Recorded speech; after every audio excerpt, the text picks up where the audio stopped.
a reinforced concrete pile weighing 30 kilonewton. So what is the weight of, including of helmet, dolly, all everything? So weight of pile is 30 kilonewton. That is W is equal to 30 kilonewton. A reinforced concrete pile weighing 30 kilonewton. That is weight is equal to 30 kilonewton. W is equal to 30 kilonewton. Is driven by a drop hammer weighing 40 kilonewton. Means hammer का wait कितना है 40 kilonewton है, pile का 30 है, तो pile W होता क्या, ये डब्ल्यू होता है, याद रखो पाइल का वेट 30 है, means it is P, P is 30, hammer का वेट 40 है, तो W is 40. So a reinforced concrete pile weighing 30 kilonewton, so pile is 30 kilonewton, therefore p is 30, of drop hammer weighing 40 kilonewton, W is 40, and having an effective fall of 0.8 meter. So please note this point. What is effective fall? So effective fall and fall, there is difference. Having a fall of 0.8 meter means capital H you take 0.8. But here it is given effective fall, underline this word. So effective fall means NH into H. Effective fall means NH into H. And NH into H is 80.8 meter. Therefore, NH into H is 0.8 meter. It is 80 centimeter. Directly you have to take. In some problems, of course, today I don't have the notes. In the next class, I will do more problems you will solve on this one. Unless and until if we don't do 2-3 problems, you cannot understand on one problem. So in, some difference will be there. So now if H is given, then NH will be given different. But here height of fall is not given. It is effective fall is given, and effective fall of 0.8 meter. That is NH into H is 0.8 meter. It is 80 centimeter. It is 80 centimeter. The average set per blow is 1.4 centimeter. The average set per blow is 1.4 centimeter. Therefore, S is equal to 1.4 centimeter. This is given. The total temporary elastic compression is 1.8 centimeter. Means totally it is given. कुछ problem में C1 अलग, C2 अलग, C3 अलग देता, लेकिन यहाँ पर totally दिया C is 1.8 centimeter. Assuming the coefficient of restitution as 0.25 means E is 0.25 and factor of safety is 2. तो यहाँ पर जो भी आप फॉर्मूले से निकालते हो Q यफ रहता, हमको सेफ्टी होना है तो डिवाइड बाय 2 करना, वो हम एंड में करेंगे. So this is the given data. Question अच्छी तरह देखो, डाटा क्या दिया देखो. If you have any doubts you can ask. देखिए reinforced concrete pile weighing 30 kilo newton. So pile का वेट है 30 kilo newton. So P is equal to 30 kilo newton. Drop hammer का वेट है 40 kilo newton. W is equal to 40 kilo Newton, and having an effective fall of 0.8 meter. Effective fall of 0.8 meter means NH into H is 0.8 meter, not H. If free fall of बोलता था तो आप 0.8 meter H लेते थे, NH अलग से देता था वो क्वेश्चन में. But here it is clearly mentioned effective fall of 0.8 meter. Therefore, NH into H is 0.8 meter. That is 80 centimeter, because I told you to keep everything is 80 centimeter. And the average set S दिया 1.4 centimeter, C दिया, E दिया. E इसीलिए दिया, पहले आपको क्या करना है, WEP से ज्यादा है या कम है वो देखना है. देखिए E 0.25 है और P 30 है. So 30 into 0.25 मेरे ख्याल से 7.5 आता. So W is greater than E into P. Clearly W is greater than E into P. When W is greater than E into P, then NB is given by this formula. If W is less than E into P, then some other formula is there. So as here, W is greater than E into P, so NB is equal to W plus E square P divided by W plus P. W plus E square P divided by W plus P. So W is 40, E is 0.25 square, P is 30 divided by W plus P, that is 40 plus 30. That is 40 plus 30. And this is equal to 0.597. And this NB is equal to 0.597. Got it? So NB is equal to 0.597. Now everything is known. This is the formula for you people. So NH into H is 80 centimeter, W is 40. So now you may ask, sir, why you are taking in kilonewton when it is in kg? Means if you take in kilonewton, the answer will come in kilonewton itself directly, because only one term is there. Okay, so now this is W is 40, nu B is 0.597. Nu B is 0.597 divided by S plus C by 2. S is 1.5 plus C is 1.8 by 2. And if you simplify, you will get 830 kilonewton. But remember, this is allowable load नहीं है, ये ultimate load. लेकिन हमको allowable load होना, safe load होना, allowable load is given by QF by F, that is 830 by 2, it is 415 kilonewton. 415 kilonewton. Please go through the question, take down this one, 2-3 minutes time I will give you. If you have any doubts, you can ask. If you have any doubts, you can ask. As I didn't time in written, so more problems I will solve. अभी एक दो और problem कराता हूं मैं, 2-3 वो हम बाद में करेंगे, लेकिन फिलहाल हम इस टॉपिक को रोक देंगे यहीं पे. So this completes the dynamic of formula. So dynamic formula में दो फॉर्मूले हैं, एक है इंजीनियरिंग न्यूज फॉर्मूला, दूसरा है हीलीज फॉर्मूला. इंजीनियरिंग न्यूज फॉर्मूले में ड्रॉप हैमर के लिए अलग फॉर्मूला है, सिंगल एक्टिंग के लिए अलग है, डबल एक्टिंग के लिए अलग है. ओके, उस वैसे भी हम एक दो और करेंगे प्रॉब्लम एक 4-5 और कराता हूं मैं आपको, don't worry. And as far as Hiley's formula is concern, Hiley's formula as I told you, this is NH into WH, NB divided by S plus C by 2. And how to find NH, how to find NB, how to find SC, everything you should know clearly. And this problem I solved. So this completes a dynamic formula. This completes a dynamic formula. If you have any doubts, you can ask. Otherwise, I will go for a next topic. I will go for next topic. Okay, इसके problem और कराऊंगा मैं आपको. थोड़ा लिखना था, मुझे लिखना नहीं हुआ, कराऊंगा. And today itself I will share the MCQs of pile foundation also. It is ready made with me. I will put in the group.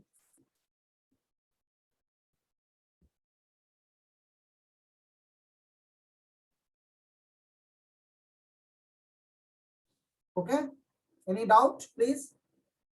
खैर और 2-3 प्रॉब्लम करना पड़ता है. यहाँ पर क्या करा, सी डायरेक्ट दे दिया, कभी C1, C2, C3 अलग अलग देता, आपको सी कंबाइन करना पड़ता.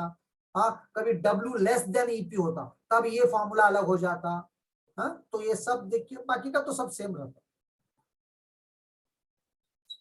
So this completes, there are 4 methods to find the ultimate bearing capacity. One method is over, that is which method? Dynamic formula method. Dynamic formula method. Now we will go for static formula. Now we will go for static formula, static loaded formula, and this is very very very important. And please थोड़ा slow होने दो, अच्छी तरह सुनो, तो उसके बाद हम डिजाइन करेंगे. एक प्रॉब्लम एक अपने तरीके से करता हूं मैं, एक ही प्रॉब्लम डिटेल में करता हूं, उसके बाद अगर से आप चाहते तो और करेंगे, या तो रिवाइज के टाइम में करेंगे, क्योंकि मुझे अब सिलेबस भी कवर करना है, तो cover the syllabus also. Okay, लेकिन एक प्रॉब्लम में बहुत डिटेल में हर तरीके से कराऊंगा आपको. So what is pile capacity by static formula? As I told you, whenever you want to find the ultimate bearing capacity, तो दो तरीके से वहां पर there is resistance for that one. एक resistance होता है end में, and this is called end bearing pile. This resistance is called end bearing pile resistance. और दूसरा जो है side में होता, and it is because of friction. And it is because of friction. So now how it is given? So total ultimate bearing capacity is equal to sum of the total ultimate point, मतलब जो end में हो रहा, that is end bearing resistance, and the total ultimate skin friction.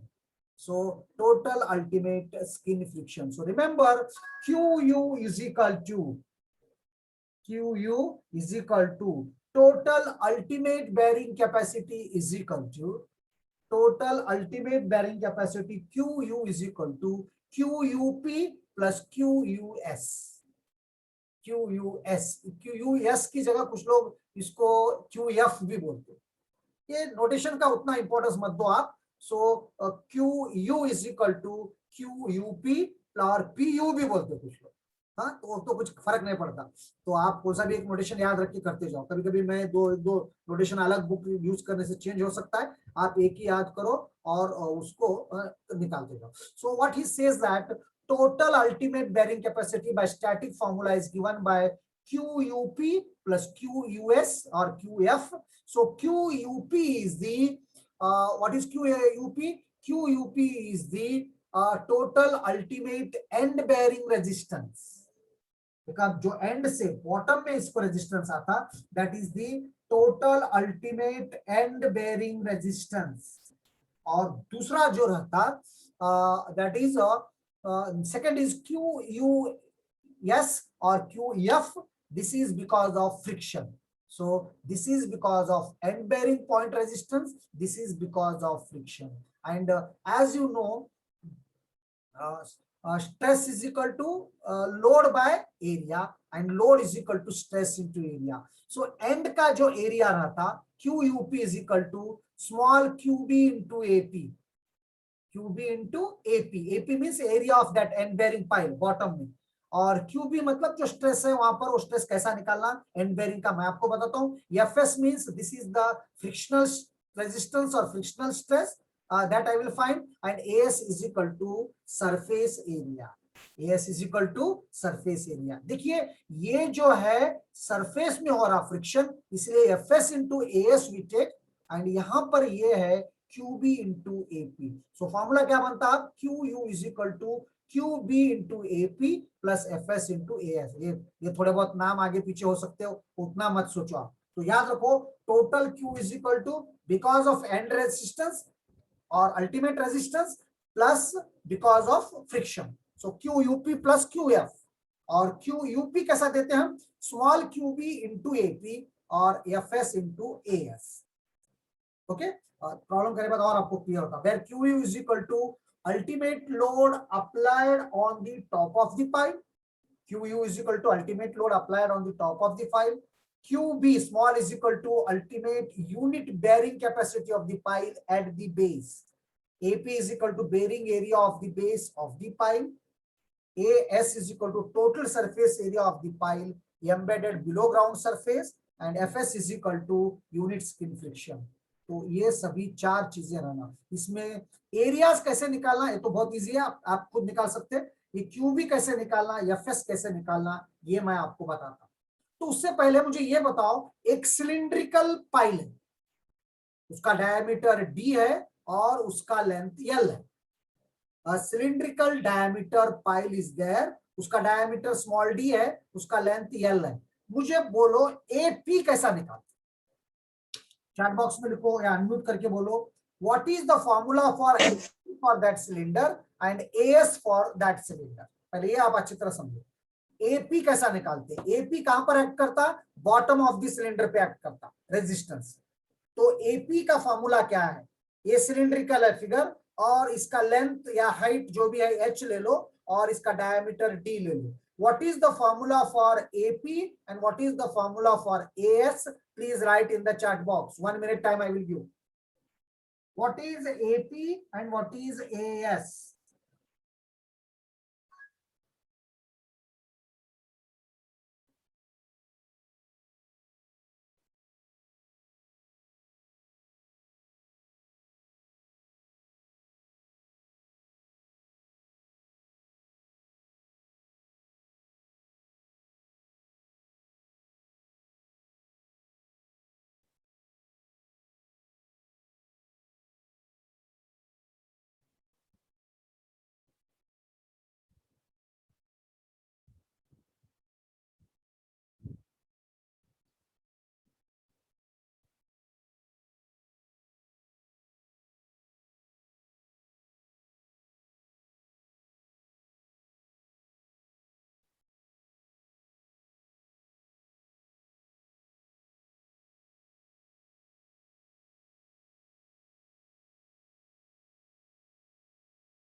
कोई नहीं लिखे, मालूम नहीं हो रहा आपको क्या लिखना नहीं चाह रहे।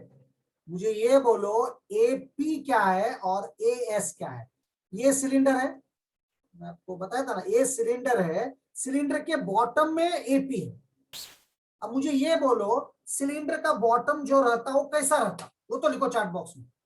सिलेंडर का टॉप और बॉटम कैसा रहते हैं।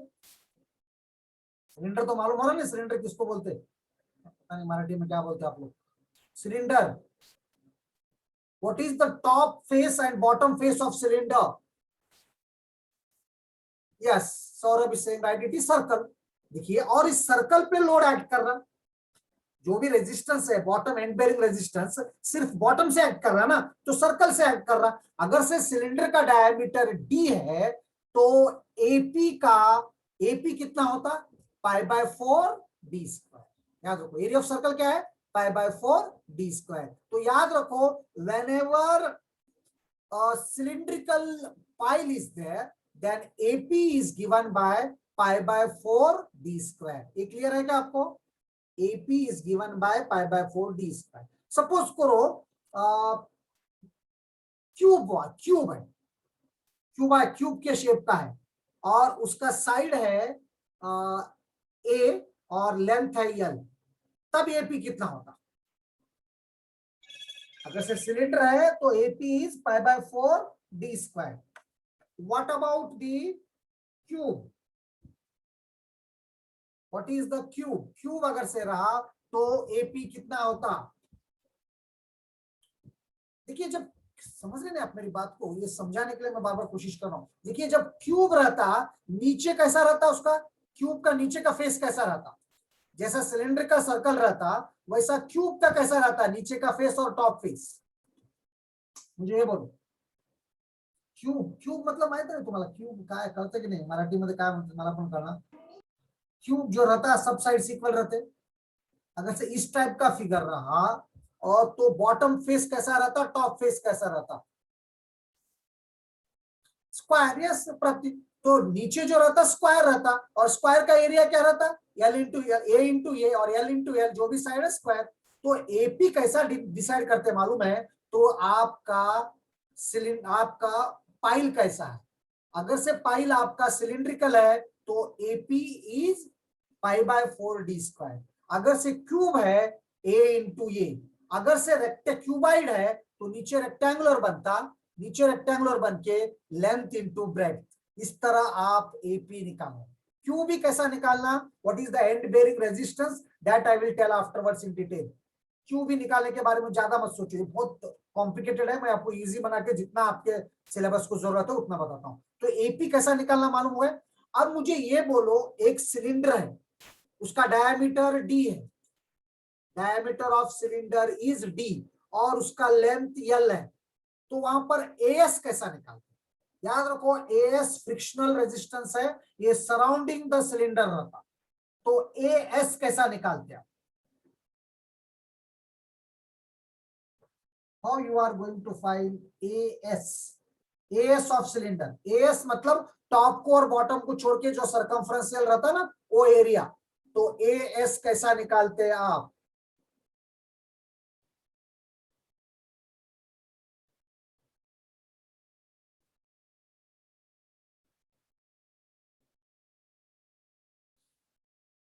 मालूम नहीं हो रहा, सिलेंडर का सराउंडिंग कैसा निकालते। देखिए फ्रिक्शनल फोर्स सराउंडिंग को करता ना, सॉइल और पाइल के बीच में सराउंडिंग से करता, तो उसका एरिया आप कैसा निकालते। 2 pi r, very good Gaurav, 2 pi r h और pi into 2 r is d, pi into d into h और pi into d into l. Gaurav as did, तो सराउंडिंग एरिया जो रहता जहां फ्रिक्शनल लोड ऐड करते रहता, that is given by pi into d into l, pi into d into l. और square रहा तो कैसा, क्यूब टाइप का है और मेरे को सराउंडिंग एरिया होना, तो कैसा निकालते आप।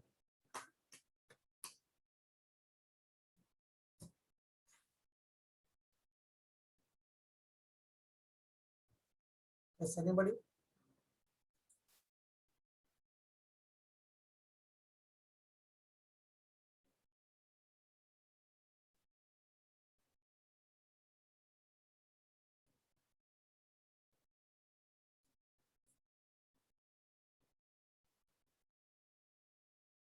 मालूम नहीं हो रहा आपको? जरा सोचो, बाद में से सोचेंगे समझ में, आप सोच के बोलो मेरे को, बाद में कभी भी सोच सकते हैं, या आप सोच के करो, मैं चुप डायरेक्ट फार्मूला बोला तो कुछ मतलब नहीं रहता। देखिए एटलीस्ट सिलेंडर को तो याद रखो, सिलेंडर को AP is given by pi by 4 D square, क्योंकि उसका जो बॉटम रहता वो सर्कल रहता, डायमीटर डी रहने से area of circle is given by pi by 4 D square, और उस सर्कल पे ही एंड रेजिस्टेंस एक्ट करता। Fs into AS means Fs frictional force है, ये अलोंग द सर्कमफ्रेंस एक्ट करता, और सिलेंडर का सर्कमफ्रेंस कैसा रहता, पाई इंटू डी इंटू एल, और 2 पाई आर ऐसा भी कर सकते हैं आप, हाँ 2 पाई आर एल। तो इस तरह ये इतना याद रखो आप। इसमें क्यू बी कैसा निकालना, एफ एस कैसा निकालना, इसके लिए एक डायरेक्ट फॉर्मूला है, ये सब ये फॉर्मूला है, बट ये फॉर्मूला आप याद रखेंगे तो बहुत लेंदी हो जाता। मैं आपको एक इजी वे में आपको मैं बताता हूँ, ये बहुत लेंदी हो जाता, तो इजी वे में हो जाता। Directly we will start the problem, और ये थोड़ा डिफिकल्ट है, ये किसी बुक में आपको नहीं मिलता है, तो भी बहुत लेंदी तरीके से दिया, इसीलिए आप प्लीज केयरफुली एक नोटबुक ले लो और बैठ के लिख लो इसको। अब पिछला किसी चीज को मैं लिख लेने के लिए नहीं बोला, लेकिन इसको लिख लो आप, ये बहुत जरूरी है, क्योंकि हर स्टेप आपको करना है यहाँ पर, हर स्टेप मैं समझाऊंगा, तो आप लिख लो। एक डिजाइन अच्छी तरह सीखो आप, ये बुक में नहीं है, नहीं है। आपको अगर से डिटेल में सीखना ही है, मेरे से भी अच्छा सीखना है आपको, तो एनपीटीएल में यूट्यूब में जाओ, एनपीटीएल में केपी देव बोल के आईआईटी खड़गपुर के प्रोफेसर है, उनके वीडियोस है, वहां पर भी आप देख सकते हैं चाहे तो, if you want I mean extra knowledge. और ठीक है, तो कौन सा लेक्चर है मैं आपको बताता हूँ बाद में, design of pile foundation in granular soil, YouTube में, गूगल में, यूट्यूब में जाओ, यूट्यूब में केपी देव बोल के है, he has designed this one, I followed from there only। Book में किसी भी उनमिया में बहुत से बुक्स में देखा मैं, कॉम्प्लिकेटेड तरीके से करा तो आपको और कंफ्यूजन हो जाता। Okay, so now you take down this question, एक बार मेरे पास देखो, फिर बाद में आप चाहे तो और यूट्यूब में देखे तो समझ में आता आपको। केपी देव बोल के प्रोफेसर है आईआईटी खड़गपुर के, I have followed that one. So now you see a 15 metre long, pen और पेन कॉपी कैलकुलेटर लेके बैठो, थोड़े बहुत कैलकुलेशन कुछ तो लिखते रहना, चुप बैठ के सुने ना, कीर्तन सुने जैसा तो समझ में नहीं आता। A 15 meter long 300 mm diameter pile was driven in a uniform sand। तो याद रखो ये ग्रैनुलर सॉइल है, आज हम जो भी डिजाइन कर रहे हैं ये कोहेसिव सॉइल के लिए नहीं कर रहे, ये किसके लिए कर रहे, ग्रैनुलर सॉइल के लिए कर रहे। तो ये सैंड है, यूनिफॉर्म सैंड है, और इस पाइल का लेंथ है 15 मीटर, लिख लो L is equal to 15 metre, और इसका डायमीटर है 0.3 metre, 0.3 metre, length is 15 metre, diameter is 0.3 meter, was driven in a uniform sand, phi dash is 40, phi means this is angle of shearing resistance, phi is 40। The water table is at greater depth, water table बहुत दूर है तो हमको और easy हो गया, water table के बारे में नहीं सोचना है हमको। Average unit weight of the soil is 19 kilonewton per meter cube, you take gamma is equal to 19 kilonewton per meter cube, 19 kilonewton per meter cube। Calculate the safe load capacity, calculate the safe load capacity of the pile, calculate the safe load capacity of the pile with factor of safety 2.5।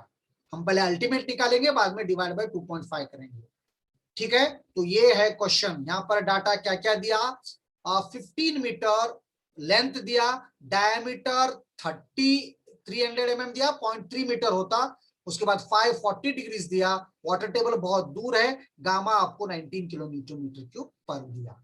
अब हमको इसको design करना है, तो design के लिए safe load निकालना है, हम पहले अल्टीमेट करेंगे, ये सेकंड पार्ट में बाद में कराता हूं, तो पहले हम अल्टीमेट करेंगे। So ultimate is equal to Q ultimate is equal to QUP plus QUS, इसको कभी कभी मैं QF भी बोलता हूं। QUP is because of and bearing resistance, जो नीचे से आ रहा, QUP is end bearing resistance, whereas QS is, this is because of frictional resistance, this is because of frictional resistance। QUP is for end bearing resistance and QS is for frictional resistance. So QUP is given by, if you remember, AB into, वहां पर मैं आपको formula बताया था QB का, वो कैसा निकालेंगे वो मैं आपको बताता हूं। यहाँ पर AB plus QS is equal to FS into AS। अब ये डायमीटर है 300 mm, लेंथ दिया, मतलब ये सिलिंड्रिकल पाइल है। ये कौन सा पाइल है? ये है cylindrical pile. Got it? When it is cylindrical pile means what is the AB and what is the AS? पहले आप ये निकालो, इजी, पहले निकालो पेपर पे और मुझे बताओ। AB is given by, as it is cylindrical, at the base it is circular, AB is given by pi by 4 d square. AB is given by pi by 4 d square and AS is given by pi into d into L. ये दोनों calculation करो और answer chart box में लिखो। Diameter is 0.3 metre, length is 15 metre. सब metre में करो और ए बी और एस के वैल्यू चार्ट बॉक्स में लिखो please. Find the value of A B and then A S. या somebody written here. Okay, beta. Yes, Sonali. AB is that much. And what about AS? AB is given by pi by 4 d square and AS is given by pi dl. ये pi dl कैसा आया? आपको समझ में आ रहा होगा। Circumferential area, एक notebook को, एक पेपर को आप फोल्ड करो फिर खोल दो तो लेंथ इनटू ब्रेड्थ आता ना वहां पर, तो उस टाइप के फॉर्मूला है। लेंथ इसका पाई डी हो जाता, सर्कमफ्रेंस और length. So what is AS and what is? Okay, this is right beta Shital, but what about A? Yes, AS भी निकालो। Find AB and then AS.